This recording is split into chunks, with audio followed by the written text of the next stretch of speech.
بندے کا کوئی عمل جو صالح عمل ہے اللہ کے ہاں قبول نہیں ہوتا، حتیٰ کہ جب بندہ اپنے رب کو پکارتا ہے، جب ایک بندہ لمبا سفر طے کر کے بیت اللہ کا حج کے لیے اس کا سفر کا قصد کرتا ہے، سفر کے اثرات اس کے جسم پر نمایاں نظر آتے ہیں، اس کے بال بکھرے ہوئے ہیں، چہرے پر جسم پر گرد و غبار ہے۔ میرے بھائیو، اس حالت کے اندر وہ ہاتھوں کو بلند کرتا ہے آسمانوں کی طرف اور رب تعالیٰ کو پکارتا ہے، یا ربی یا ربی، اللہ تعالیٰ کو پکارتا ہے۔ نبی علیہ السلام ارشاد کیا فرماتے ہیں؟ آپ نے فرمایا اللہ اس کی دعا کہاں قبول کرے گا، کیسے قبول کرے، جب اس کا کھانا حرام کا، اس کا پینا حرام کا، اس کا لباس حرام کا، اس کی غذا حرام کی۔ میرے بھائیو، حلال کے اندر حرام مکس ہو جائے، پھر اس کو اپنی ذات کے اوپر خرچ کرنا، کھانے کے طور پر، لباس کے طور پر، سفر کے طور پر، کہیں بھی آپ اس کو خرچ کریں گے، پھر آپ میرے بھائیو، کوئی بھی شخص، میں ہوں، آپ ہو، کوئی بھی ہو، رب تعالیٰ کو پکارے گا، ہماری دعائیں کہاں قبول ہوں گی؟ حرام کمائی کو اپنے آپ سے دور رکھیے میرے بھائی۔ قربانی یہ وہ عظیم عمل ہے، اگر ہم چاہتے ہیں ہماری قربانیاں اللہ کے ہاں مقبول ہو جائیں تو پھر اس عمل کو میرے بھائیوں اخلاص کے ساتھ پیش کرنا ہے، ریاکاری سے پاک کرتے ہوئے اخلاص کے ساتھ اس عمل کو پیش کرنا ہے۔ اخلاص کے ساتھ کیا ہوا عمل اللہ تعالیٰ اس کو کتنی قدر دیتا ہے جب کوئی شخص نیکی کا ارادہ کرتا ہے، اخلاص کے ساتھ کرتا ہے، بندے نے ارادہ کیا ہے، نیت کی ہے، اللہ تعالیٰ اس کو ایک نیکی کا اجر دے دیتا ہے، لکھ دیا جاتا ہے، اور جب اس پر عمل کر لیتا ہے تو جتنا اس کے اندر اخلاص ہوتا ہے اللہ تعالیٰ اس کو اتنا اس کا اجر دے دیتا ہے۔ ابراہیم علیہ السلام، اسماعیل علیہ السلام، میرے بھائیوں، اللہ تعالیٰ نے ان کی قربانی کو کتنی قدر دی، کیا ان کو مقام و مرتبہ دیا، ان کی قربانی کو اللہ تعالیٰ نے ان کے اخلاص کو اتنا پسند کیا، قیامت تک آنے والے مسلمانوں کو اس عمل کو جاری کر دیا مسلمانوں کے اندر۔ قربانی شاعر اسلام ہے، نبی علیہ السلام مدینہ میں ہر سال قربانی کرتے تھے، لیکن آج ایسے لوگ پیدا ہو گئے ہیں جب قربانی کا ایام آتے ہیں شاعر اسلام کو تنقید کا نشانہ بناتے ہیں، ان کو غریبوں کی بیٹیاں یاد آ جاتی ہیں، مسکینوں کی ضروریات زندگی یاد آ جاتی ہے، یتیم خانے یاد آ جاتے ہیں، میرے بھائیوں بیوہ عورتوں کے روزگار ان کو یاد آ جاتے ہیں۔ شاعر اسلام پر تنقید در حقیقت اسلام پر تنقید ہے، اسلام کی مخالفت ان کو مقصود ہے، لہذا جس شخص کے پاس قربانی کی گنجائش موجود ہو اسے چاہیے وہ قربانی والے عمل کو اختیار کرے، اسے کر گزرے، شاعر اسلام پر عمل کرے، کیونکہ نبی علیہ السلام ارشاد فرماتے ہیں جس کے پاس قربانی کی گنجائش ہو اور وہ قربانی نہ کرے تو وہ ایسے شخص کو چاہیے ہماری عیدگاہ سے قریب، ہماری عیدگاہ کے قریب نہ آئے، ہماری عیدگاہ سے دور رہے۔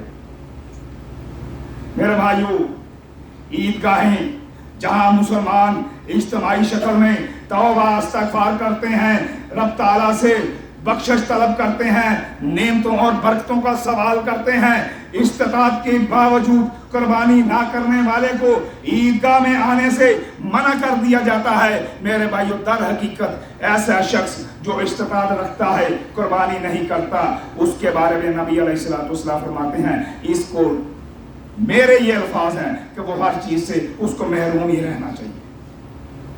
جب عیدگاہ سے روک دیا تو میرے بھائیوں توبہ استغفار سے بھی روک دیا اور نعمتوں سے سوال کرنے پر بھی روک دیا گیا، برکتوں سے بھی روک دیا گیا۔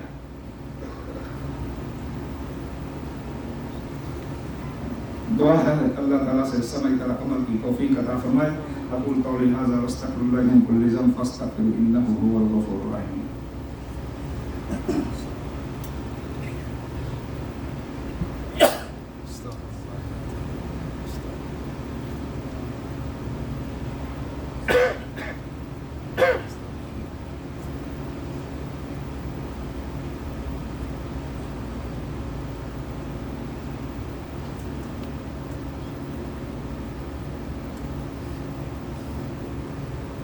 الحمدللہ رب العالمین والصلاة والسلام علی امام المرسلین نبینا محمد وعلی آلہ وصحبہ ومن تبعهم بإحسان الی یوم الدین، اما بعد۔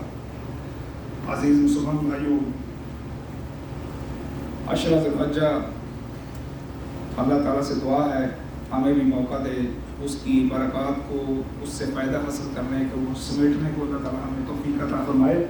عشرہ ذی الحجہ کو اللہ تعالیٰ نے مقام و مرتبہ بہت سارا دیا ہے، جن میں سے ایک یہ ہے کہ نبی علیہ الصلوۃ والسلام ارشاد فرماتے ہیں ان دنوں میں کیے ہوئے اعمال دوسرے دنوں میں کیے ہوئے اعمال برابر نہیں۔ بندہ نماز پڑھتا ہے، روزہ رکھتا ہے، کچھ بھی نیک صالح عمل کرتا ہے عام دنوں میں اور عشرہ ذی الحجہ کے اندر یہ عمل برابر نہیں۔ ظاہر اللہ تعالیٰ نے ایک مقام و مرتبہ دیا ہے عشرے کو، تو میرے بھائیو اس حوالے سے اس عشرے کے اندر عشرہ ذی الحجہ جو آنے والا ہے، اس عشرے میں مناسک حج ادا کیے جاتے ہیں۔ ایک تو یہ بات سمجھ آ رہی ہے، پہلے دو بیان کیے، اس عشرے کے اندر یوم عرفہ ہے، یوم نحر ہے، حج کا دن ہے، قربانی کا دن ہے اور مناسک حج ہے۔ حج میرے بھائیوں بہت بڑی سعادت ہے، معمولی سعادت نہیں، اس کا بدلہ اللہ کے ہاں جنت کے سوا کچھ نہیں۔ الحج المبرور لیس لہ جزاء الا الجنہ، کیا فرمایا نبی علیہ الصلوۃ والسلام نے؟ آپ فرماتے ہیں حج مبرور کا بدلہ جنت کے سوا اللہ کے ہاں کچھ بھی نہیں۔ حج مبرور کسے کہتے ہیں؟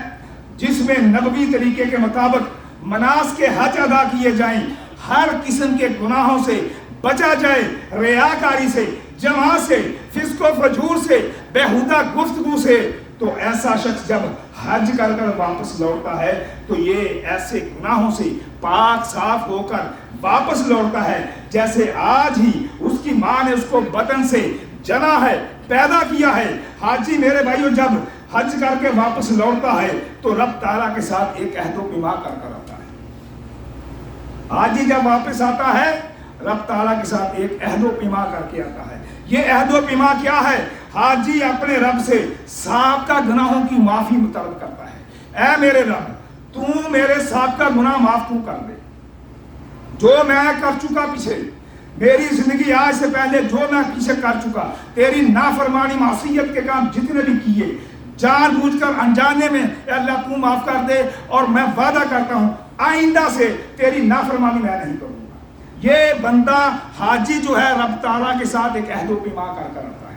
اس عہد و پیمان کی جس شخص نے بھی، جس حاجی نے بھی پاسداری کر لی، اس پر قائم رہا، اسی کے لیے میرے بھائیوں یہ وعدہ ہے جو نبی علیہ الصلوۃ والسلام کا فرمان ہے، کیا کہ جب حاجی واپس لوٹتا ہے گویا ایسے لوٹتا ہے جیسے آج ہی اس کی ماں نے اس کو آج جنم دیا۔ جس شخص نے حج کیا اور عہد و پیمان کی پاسداری نہ کی، اس کے لیے میرے بھائیوں یہ نبی علیہ الصلوۃ والسلام کا فرمان نہیں کہ وہ آج ایسے آج وہ ایسے واپس لوٹا ہے جیسے آج اس کی ماں نے اس کو جنم دیا۔ کیوں؟ اس کی نیت ہی ایسی تھی، حج کر کے آنا ہے، دوبارہ جو جہاں سے زندگی چھوڑی ہے وہاں سے آ کے پھر شروع کرنی ہے۔ یہ خوشخبری اس کے لیے نہیں ہے، خوشخبری اس کے لیے ہے جس نے اپنے عہد و پیمان کی پاسداری کی۔ میرے بھائی جو لوگ حج جیسی سعادت کو نہیں جا سکے، کچھ بھی مسئلہ ہو سکتا ہے، صحت کا مسئلہ ہے، مالی مسئلہ ہے، زیادہ راہ نہیں، گھر میں کچھ ایسے والدین موجود ہیں، بوڑھے والدین ہیں، بیماری ہے، ان کو چھوڑ کر نہیں جا سکتا، تو میرے بھائیوں ایسا شخص بھی پریشان نہ ہو، وہ بھی ان دنوں کے اندر اجر و ثواب کو جمع کر سکتا ہے۔ کیسے جمع کر سکتا ہے؟ جب ذی الحجہ کے ایام شروع ہو جائیں تو روزے رکھنا شروع کر دے، 9 ذی الحجہ تک روزے رکھے۔ میرے بھائیوں اگر یہ کسی وجہ سے نہیں رکھ سکتا تو کم از کم 9 ذی الحجہ کا روزہ لازمی رکھے۔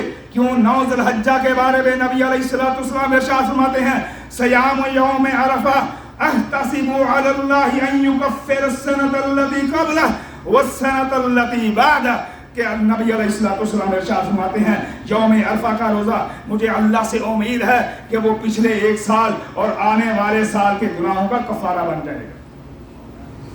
بہت عظیم عمل ہے یوم عرفہ کا روزہ، ان کے لیے ہے جو حج جیسی سعادت کو نہیں جا سکے، لیکن جن کو یہ سعادت حاصل ہو جائے، جو حج کے لیے چلے جائیں، جو وہاں پر موجود ہوں میرے بھائیو وہ مناسک حج ادا کریں گے، وہ عرفہ کا روزہ نہیں رکھیں گے، کیونکہ یوم عرفہ کا روزہ میرے بھائیو اس حوالے سے نبی علیہ الصلوۃ والسلام موجود ہے وہاں پر، لوگوں نے آپس کے اندر گفتگو شروع کی کہ کچھ کہہ رہے ہیں نبی علیہ الصلوۃ والسلام آج روزے کی حالت میں ہے، کچھ نے کہا نہیں آج روزے کی حالت میں نہیں۔ میرے بھائیو ام فضل رضی اللہ تعالیٰ عنہ کون ہے؟ سیدنا عباس رضی اللہ تعالیٰ عنہ کی زوجہ محترمہ ہے۔ میرے بھائیو کیسی دنہا عورت ہے، جب لوگوں کی گفتگو سنتی ہے تو دودھ کا پیالہ پکڑا، نبی علیہ الصلوۃ والسلام کی خدمت میں جا کر پیش ہوئی، اللہ کے رسول یہ دودھ کا پیالہ ہے۔ پیش کرنے کا مقصد جو لوگوں کے اندر گفتگو چل رہی ہے کہ آج وہ روزے سے ہیں نہیں ہے، یہ بات واضح ہو جائے گی کہ اگر آپ نے دودھ کو نوش فرمایا تو آپ روزے میں نہیں ہیں، اور اگر آپ نے نوش نہ کیا تو آپ روزے کی حالت میں ہوں گے۔ آپ نے دودھ کا پیالہ پیش کیا، نبی علیہ الصلوۃ والسلام اپنی اونٹنی پر سوار ہیں، جھک کر نیچے ہو کر دودھ کا پیالہ پکڑتے ہیں، نوش فرما رہے ہیں، پوری دنیا جو جہاں پر جمع ہے وہ دیکھ رہی ہے اللہ کے رسول دودھ پی رہے ہیں۔ میرے بھائی اس کا کیا مطلب ہے؟ جو حاجی وہاں پر موجود ہیں یہ روزہ ان کے لیے نہیں ہے، روزہ ان کے لیے ہے جو اس سعادت کو نہیں جا سکے۔ اس نقطے کو بھی سمجھیے، عاشرہ ذی الحجہ رب تعالیٰ نے اس کو خاص مقام عطا کیا ہے، لہٰذا اس سے فائدہ حاصل کرنا چاہیے، فائدہ اٹھانا چاہیے، اس رب کی کثرت سے وحدانیت تحلیل بیان کرنی چاہیے، کن الفاظ کے ساتھ؟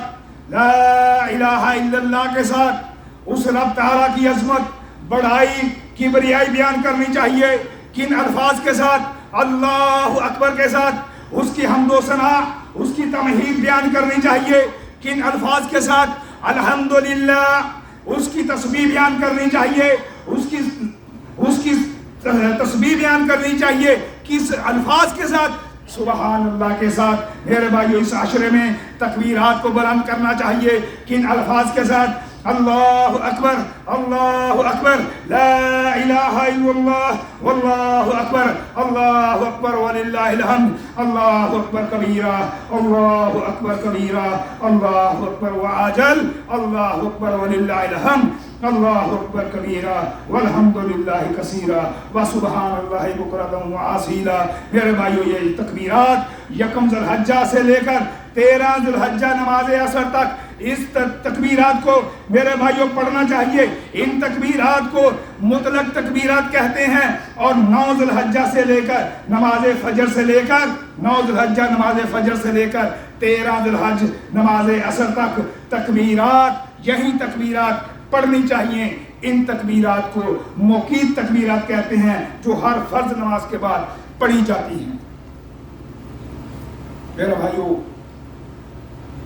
ذی الحجہ کے حوالے سے یہ خطبہ اس لیے دیا ہے، آنے والا خطبہ جو ہے وہ ایک تو بنگلہ میں ہوگا، اور دوسرا ایام جو عشرہ ذی الحجہ کا ہے وہ شروع ہو چکا ہوگا، تو اس لیے جو اردو ہندی جاننے والے بھائی ہیں ان کے لیے اس خطبے کا انتخاب کیا تاکہ ہم اس سے فائدہ حاصل کریں، محروم نہ رہ جائیں۔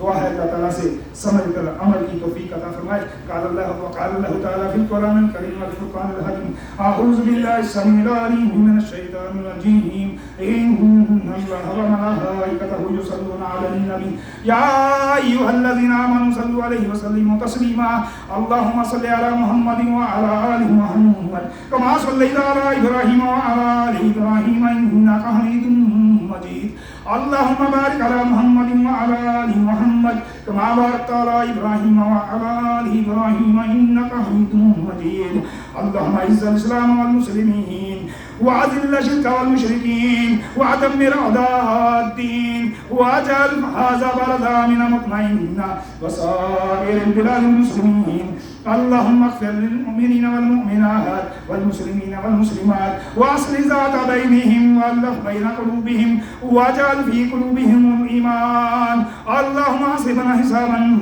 يسيرا اللهم أقم علم الجهاد اللهم انصر المجاهدين في كل مكان اللهم انصر المجاهدين في فلسطين اللهم انصر المجاهدين في غزة ربنا آتنا في الدنيا حسنة وفي الآخرة حسنة وقنا عذاب النار. عباد الله رحمكم الله، إن الله يأمر بالعدل والإحسان وإيتاء ذي القربى وينهى عن الفحشاء والمنكر والبغي يعظكم لعلكم تذكرون.